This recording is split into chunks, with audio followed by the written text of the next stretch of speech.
Olá, vamos hoje conversar com Alexandre Patrício nesse maravilhoso programa Divando, que é um programa que a gente traz o melhor do cinema, da literatura e analisamos à luz da psicanálise. Olá, Alexandre Patrício, meu amigo, gato, sempre um botão ali aberto. É um intelectual que é muito bonito. Eles existem. Oi, Tati, tudo bem? Sempre deixando o convidado muito tímido. E hoje nós vamos falar de Anatomia de uma Queda, filme da Justine Triet, diretora que se parece um pouco comigo, porém eu nunca ganhei um Oscar. E que é um filme que mexeu muito com todo mundo e tem mil teorias. Eu tenho um pouco de preguiça quando o grande debate é se ele caiu, se ele se matou, se ela matou. O filme não é sobre isso, certo? Aí dá uma certa preguiça, que não é um filme clássico de tribunal, não é um filme para a gente analisar crime, é um filme para a gente analisar a queda de um homem, certo? Certo. Muito mais psicanalítico do que um filme de tribunal, etc. Sim. Vamos falar um pouco, começa aí.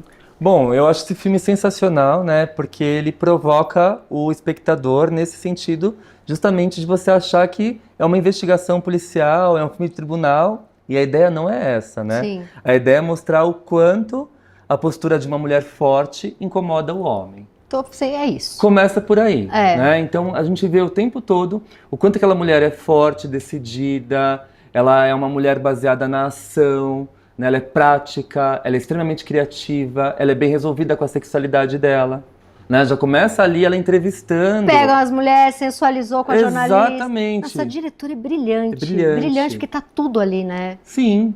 Né? Então imagina uma mulher independente, né? Intelectualmente, sexualmente, profissionalmente. Com sucesso profissional. Exato. E aí ele fica acusando ela de ter roubado uma ideia. Na verdade, ele está acusando ela de ter roubado a vida dele, como se o sucesso dela tivesse anulado ele completamente. E né? quanta coisa tem nessa acusação, né, Tati?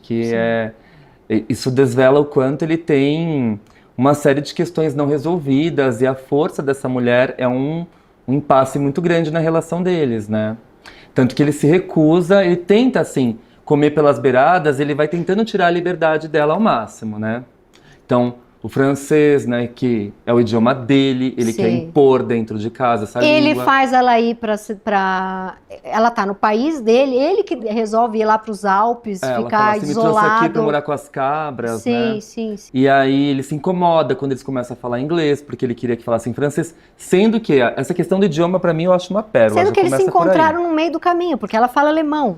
Eu acho que essa questão do idioma é justamente um impasse aí entre eles, né? Porque ele impõe que todo mundo fale francês naquela casa, inclusive o filho deles fala em francês. Né? Então, sempre vem aquela lei paterna, ele quer se sobressair, ele fica apavorado quando ele perde o controle. E eles se encontraram no meio do caminho, porque ela fala alemão e o inglês ali, ela fala, é um meio do caminho, eu já tô no teu país, eu já vim morar no meio do nada porque você queria, porque...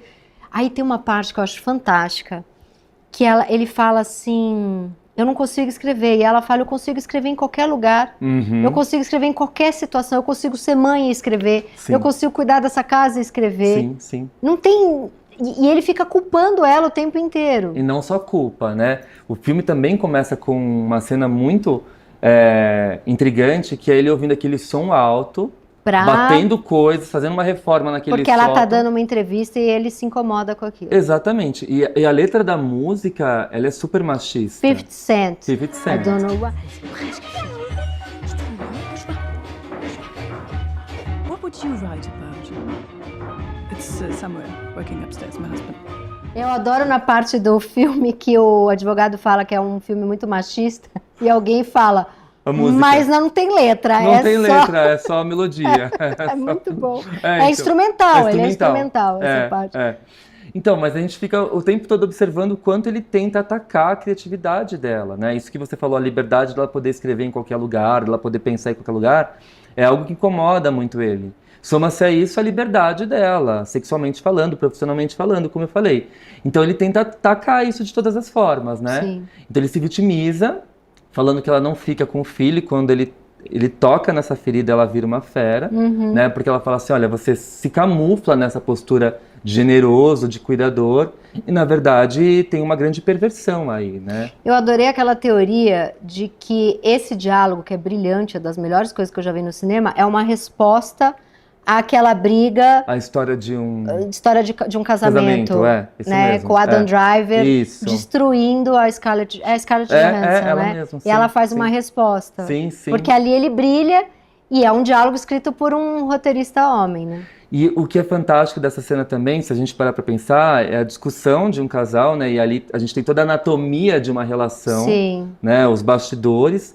E ela não acontece às escuras. O filme ele se baseia num cenário de neve. É tudo às claras. É tudo às claras, né? Tudo ali aberto pra gente poder ver.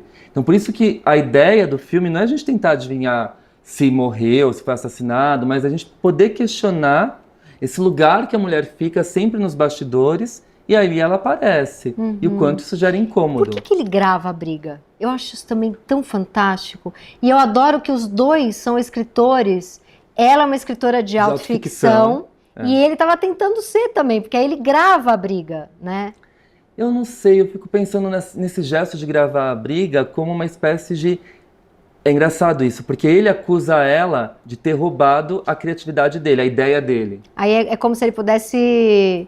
Captar o senso, o ímpeto criativo dela, o gesto criativo, vou analisar o que ela faz, o que ela diz, né? Vou rever isso e com base nisso vou inspirar a minha história, quem sabe?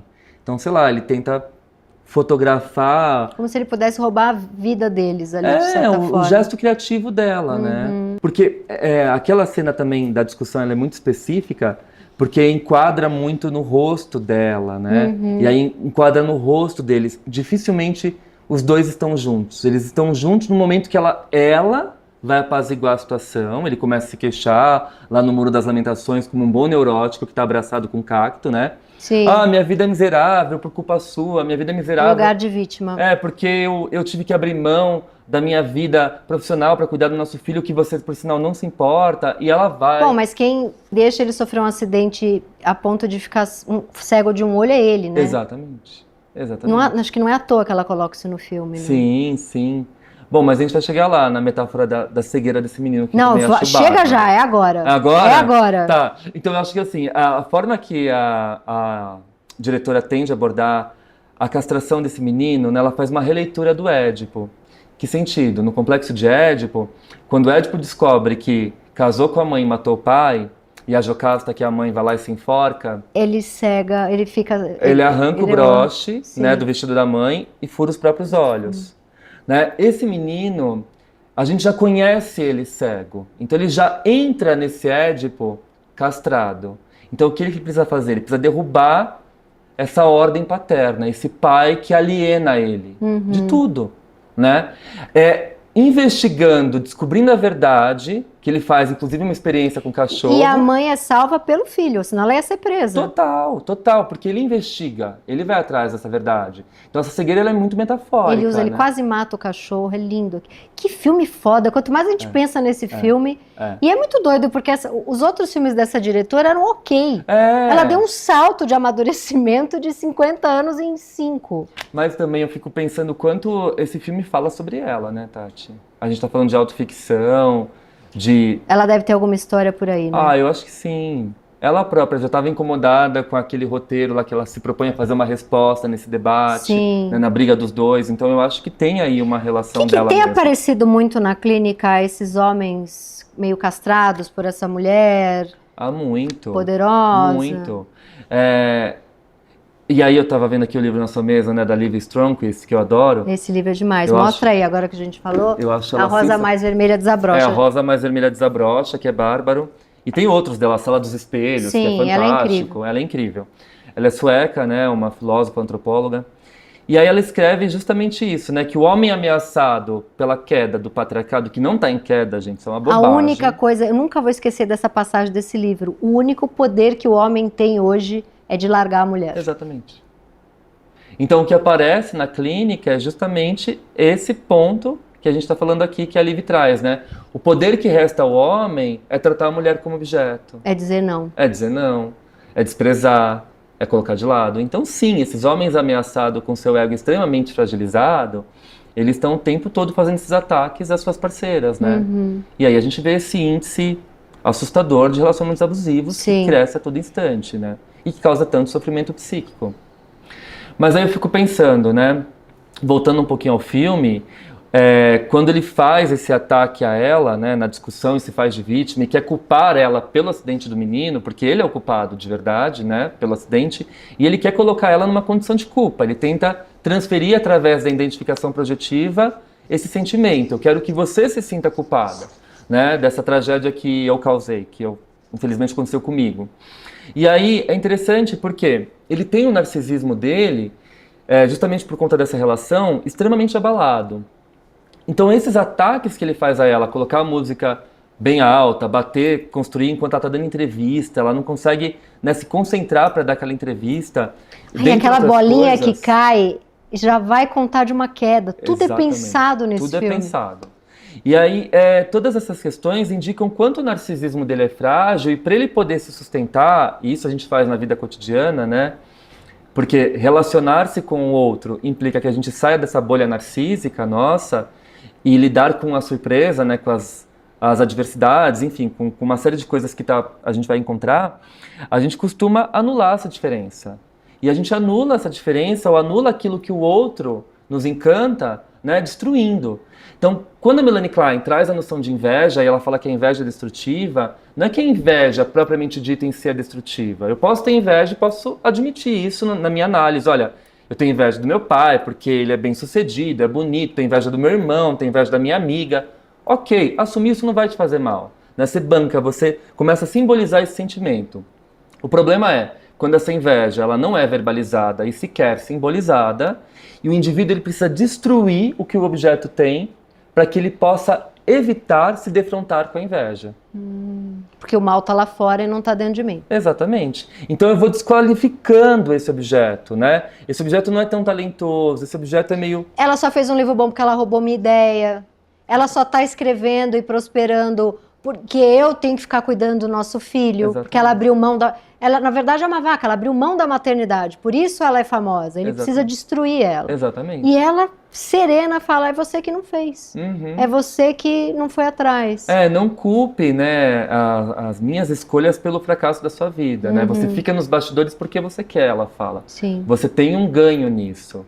É cômodo para você ficar nos bastidores. Você nunca quis ser principal. Aí, quando entra o advogado que defende ela, a gente percebe que ele tem uma paixão antiga por ela. Sim.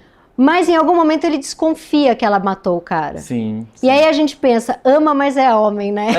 Exatamente. Mas os espectadores também, a gente também.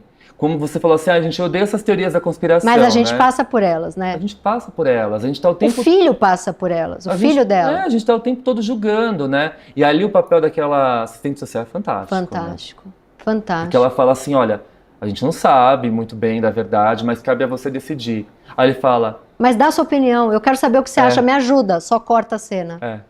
Exatamente. E tem uma coisa fantástica nesse filme, que o único momento em que ela chora desesperada é quando o filho ignora ela. Ela não chora desesperada pela morte do cara. Sim, porque é mãe sendo mãe, né?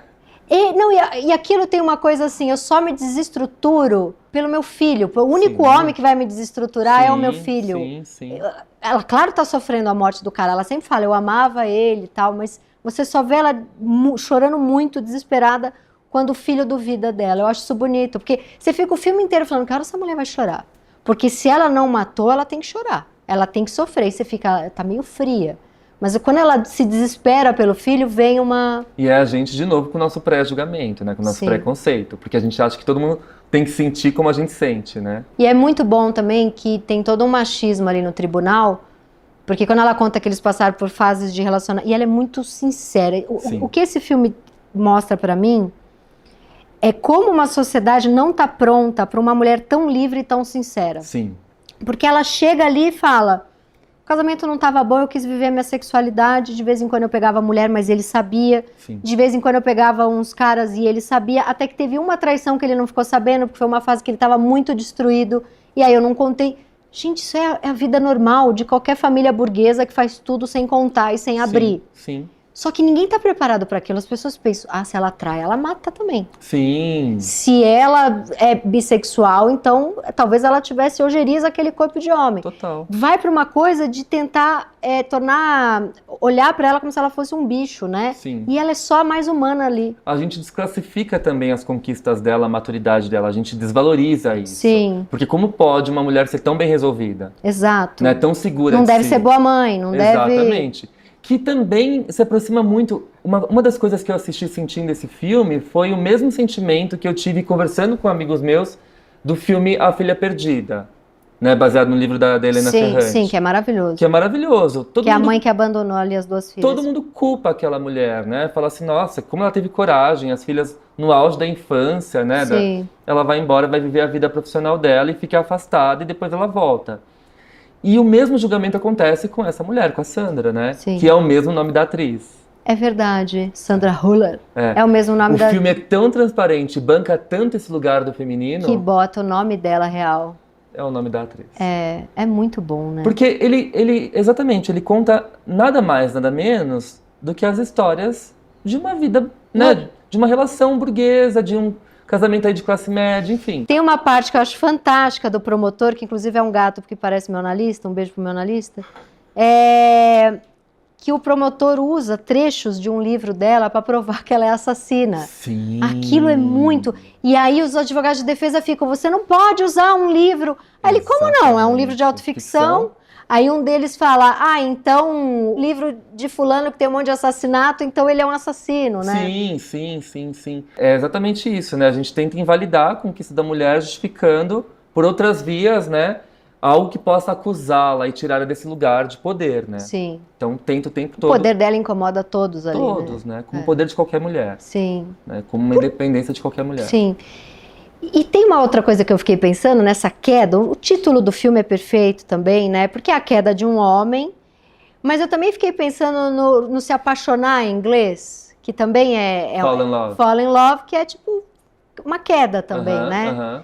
E de como tem esse lugar de que um homem se apaixonar é um lugar de vulnerabilidade, o homem não pode estar nesse lugar... Né, nessa palavra queda. Sim, né? sim. Isso é introjetado culturalmente, né? É super difícil para o homem poder se colocar nessa posição de vulnerável. Sim. Então, se apaixonar é inadmissível, né? Pra gente ficar bem dentro da psicanálise, o que é a queda de um sujeito? A queda de um sujeito é a queda da ilusão desse sujeito, desse lugar que ele ocupa no sentido de ilusão. Uma análise, ela mostra justamente o atravessamento que a gente faz para sair desse lugar de ideal. Essa ilusão que a gente ocupa sendo um ideal para o outro. Tem o eu ideal e o ideal de eu, certo? O primeiro é o eu ideal. O primeiro, do narcisismo primário é o eu ideal. Que é aquilo que a mamãe pensou pra gente. A vossa majestade obedece. A vossa majestade.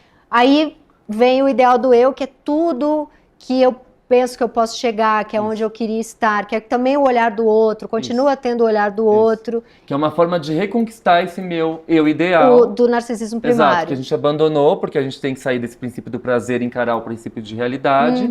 A gente abandona isso e tenta reencontrar isso sendo o ideal para o outro. Sim, então, sempre o outro, né? Sempre precisa do outro para fazer o narcisismo.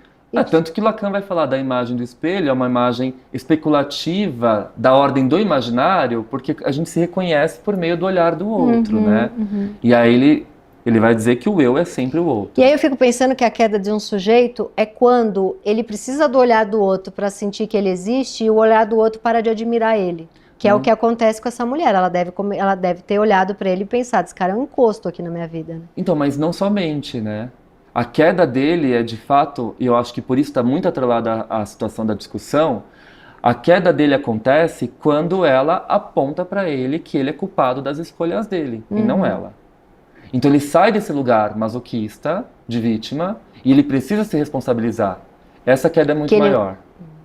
Essa queda é muito maior. Então a queda na terapia é quando você está num processo longo para abandonar o ideal do eu. Sim. Mas é quando você entende que você não vai chegar nele? Quando a gente entende a nossa insuficiência e sabe que não vai dar pra gente castrado. Exatamente. Que na abordagem mais kleiniana, inglesa, a gente chama de frustração, né? Lidar com a frustração, na escola francesa, lidar com a castração, com a falta, né? Lidar com esses vazios que nos movimentam, que nos impulsionam. Mas aí que tá, bancar esse lugar também significa tudo isso que a gente falou até agora. Se vulnerabilizar, se permitir ser um homem, né, mais implicado, mais insuficiente, porque ele próprio não conseguiu terminar o romance, porque ele não teve capacidade.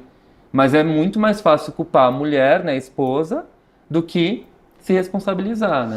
E quando ela destrói ele só com verdades, ele devolve pra ela e fala: teu filho te odeia, né? Exatamente. Ele vai no lugar onde enlouquece uma mãe, uma Porque mulher. quando ela perde o controle. E aí a gente não vê mais. É isso que eu ia te perguntar. Aí vai pra audiência. É isso que eu ia te perguntar. Por que você acha que a gente não vê a violência? E o que leva uma pessoa a ter essa passagem ao ato da violência? Passagem ao ato é só quando é suicídio ou violência também é? Não, a gente chama de... Não é bem passagem ao ato, né? A gente chama de uma atuação, acting out. Quando isso foge, quando isso escapa, Tá. quando eu não consigo mais verbalizar, Passagem ao ato eu simbolizar. inventei. Mas como seria... Mais ou menos. Como seria a tradução em português? Olha, a gente... Do acting out, É. uma atuação. Uma atuação, tá. Mas no sentido de encenação, né? A gente atua, a gente bota em cena aquilo que a gente poderia estar falando, narrando. Então, perdi a paciência, eu vou atuar. Vou derrubar tudo isso aqui, vou gritar, vou bater em você, enfim. Tô atuando. Não dou conta disso que é da ordem do simbólico, vai pro ato. Tá. Né? Eu acho que a gente não vê a violência... A primeira hipótese que eu fiz, assistindo o filme de novo, foi... Eu acho que ela queria transmitir para nós a sensação que talvez o filho tivesse. Né? Porque ele teria... Nossa, que lindo, porque ele... Foda. Ele não enxerga, né? Ele só ouviu, ele ouvia. Gente, essa diretora é uma gênia. Ela é uma Tudo gênia. Tudo é intrincado, é muito brilhante. amarrado, é muito amarrado. E aí ele ouve esses gritos, as vozes exaltadas, mas ele não enxerga. Então a gente... E no final, a decisão, como você bem falou, é do menino. Então compete ao espectador também decidir sem ver. Sim, é muito foda. Que é o mesmo lugar. E aí eu fiquei ocupado. pensando nesse lugar muito branco da neve que cega a gente. Total, você não pode andar, né, sem óculos na neve. Mas de repente vê aquele sangue, É, aquilo é. sobressai. A única Total. coisa que a gente sabe é da morte. Total. A única coisa que a gente sabe é do sangue. O resto é tudo um clarão que cega a gente. E desse pai que caiu, né? Que a queda desse pai é muito simbólica, né? Pai cair para um filho é uma coisa muito forte, né? É uma conquista de uma análise de uma vida inteira, né? É. A gente Ele poder matou o derrubar. pai. Pra psicanálise, quem matou o pai foi o menino, né? Exatamente. E é curioso que no final, né, o cachorrinho que colabora ali com toda a investigação. Um dos melhores atores, Um dos melhores belíssimo. Eu tenho uma atores. amiga que ficou afim do cachorro, essa parte a gente corta. É que cachorro é muito bonito. Ele é lindo, aquele Ele é cachorro. lindo. E ele é inteligente.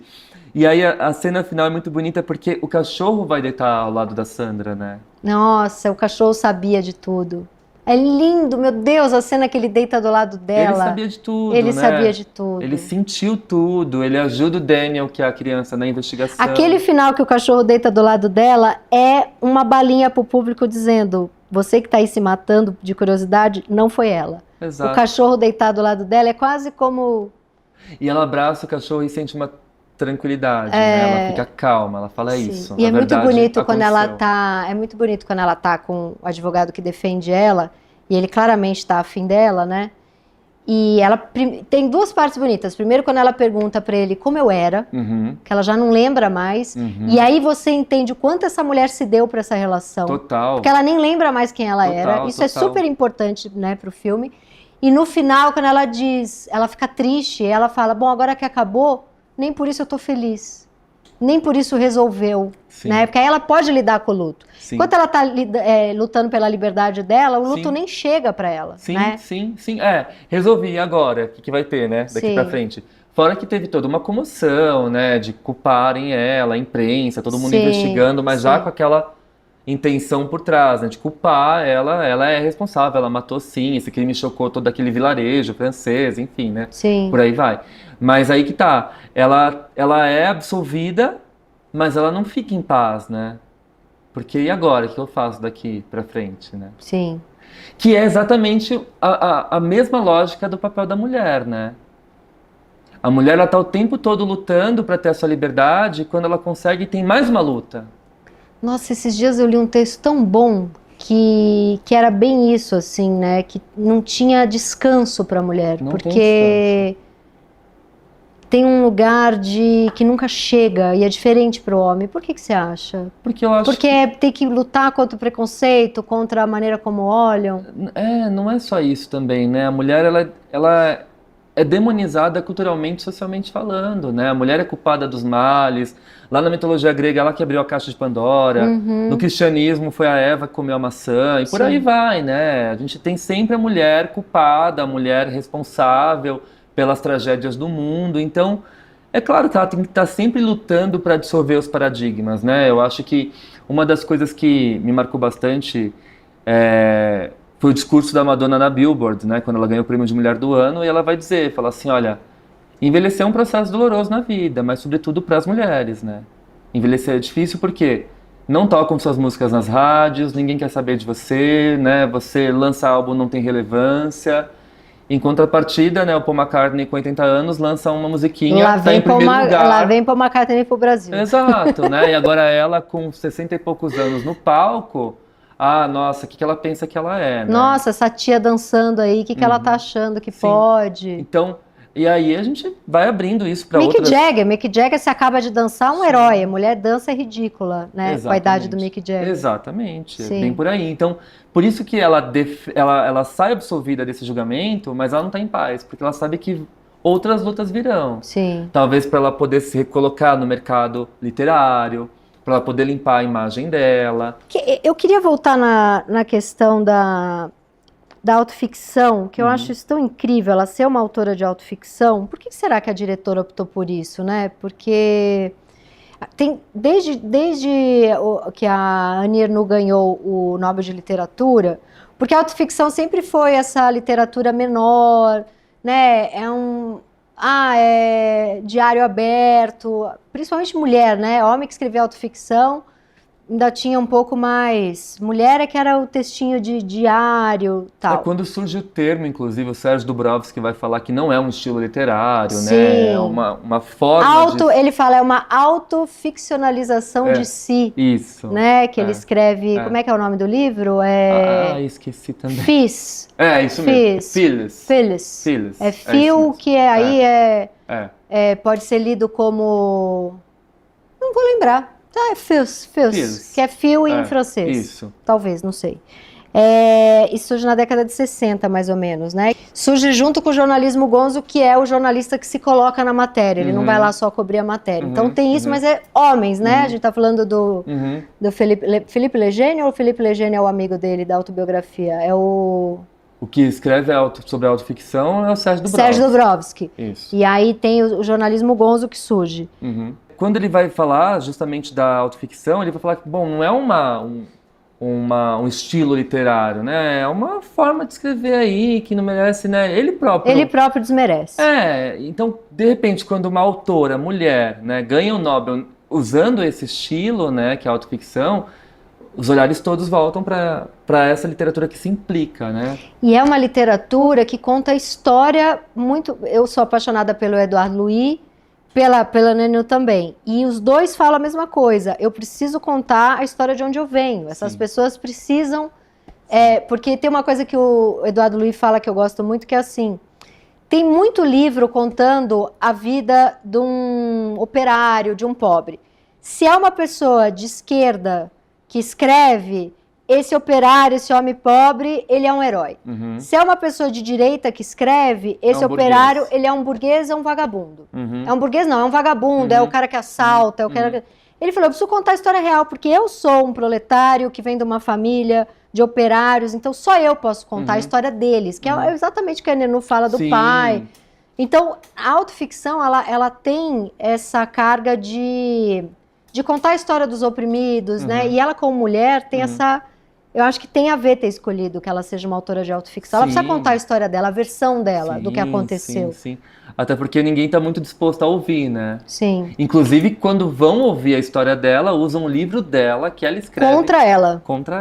E pra gente encerrar, o nome Anatomia, o que te pega nesse nome? O que me pega nesse nome, a princípio, é o estudo da anatomia desse patriarcado que está caindo. Muito bom. Mas haja anatomia, né? E haja outras quedas, né? Precisamos de muitas outras quedas para que essa mulher tenha liberdade, né? Muitos homens terão que cair. Muitos homens terão que cair e não sei até que ponto a gente ainda traz essa resistência inserida na nossa cultura, na nossa subjetividade, que faz a gente analisar o filme inteiro, tentando descobrir se de fato ela é culpada ou inocente, ao invés de simplesmente olhar o talento dessa mulher, a liberdade dessa mulher. Sim. E a forma que ela se implica, né? Sim. Isso tudo toca numa ferida muito grande nossa também. E só podia uma diretora mulher fazer um filme desse. Só podia uma diretora mulher, né? Que é fantástico. Amor, maravilhoso. Muito obrigada. Adorei. Vou até rever o filme, porque tem tanta coisa, né, pra gente. Esse filme, acho que se a gente ficar vendo 10 vezes, a gente vai achar coisa, né? Acha, ele é um filme muito simples, mas ao mesmo tempo extremamente complexo e delicado. Tá tudo né? ali, né? Então, fotografia, as montagens, como você falou, a trilha.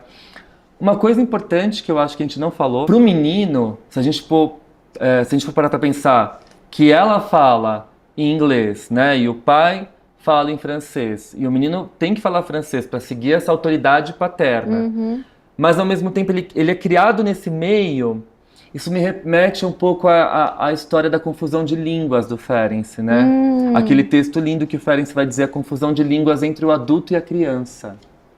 E de fato, ele fica tão pressionado com o julgamento da mãe, a mãe pode ser presa, né, e acabar com a vida dela por conta dessa situação que ninguém consegue resolver, que ele precisa tomar a frente disso e ele próprio vai resolver. E é muito bonito porque ela só consegue se defender de verdade na hora que ela fala inglês. Exatamente. Ela tá ali sofrendo para procurar o vocabulário. Aí ela fala, agora eu vou falar inglês, que nem é a língua dela, mas enfim, é a língua que ela se expressa melhor. Ela só vou conseguir me defender na língua que eu quero. Eu não vou falar na língua dele para me defender. Sim. E outra coisa que eu pensei é que a linguagem de uma criança se chama língua materna, né? Sim, língua materna.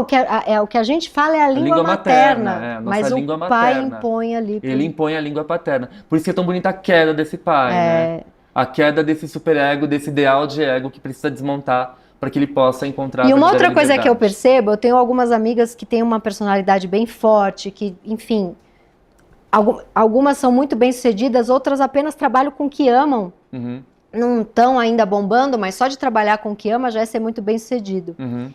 E essas famílias que eu observo, dessas minhas amigas assim, o pai faz um pequeno complô com os filhos contra essa mãe. É impressionante, assim. Ele tira a atenção do filho, ele fala mal dessa mãe. Não, isso é um clássico, e isso tem no filme. Você percebe que ele fala, eu tô sempre com ele, a gente fala mal de você, ele não gosta tanto de você. Você vê cenas em que ele tá no carro com o menino, né? E no fim o menino salva a mãe, é muito bonito. É, porque ele já começa a descobrir, né? Ele começa a deduzir que o pai, ele era um cara depressivo, né? Que já tinha flertado com suicídio. Então ele começa a se dar conta, e aí o que eu falei, a metáfora do Édipo é genial, porque ao mesmo tempo que o Édipo se cega porque ele não quer saber da verdade, né? Ele nega, assim, como assim, eu casei com a minha mãe e matei meu pai? Vou me cegar que eu não quero mais ver essa realidade. E quem salva ela é o menino cego. Exatamente. O advogado que tá vendo tudo, leu criando todos... estratégias. O advogado que tudo vê, não salva. E o menino que é cego salva. E o pior, né, Tati? Tem uma cena, inclusive, que o advogado duvida dela. Tá os dois juntos, ela tá numa situação super vulnerável, porque ela tá exausta daquele julgamento, da situação, do medo de perder o filho, né? E aí ele O advogado dela, você diz? O advogado dela. Ele vira e fala, mas conta pra mim, a gente tá sozinho agora. Você matou ou não matou? Você pode falar a verdade pra mim. O próprio advogado desconfia. O próprio advogado desconfia. Que é isso que a gente acabou de dizer, né? Ele tá apaixonado, tem um cuidado com ela, mas é homem, né? Sim. Essa potência feminina assusta. Ai, que maravilha! Eu vou agora chorar, me deprimir um pouco, mas muito obrigada por essa conversa maravilhosa com o Alexandre Patrício. E um dia seremos menos solitárias, mulheres maravilhosas. É isso. Obrigada, amor. Obrigado, Ainda bem que eu tenho bons amigos e bons livros.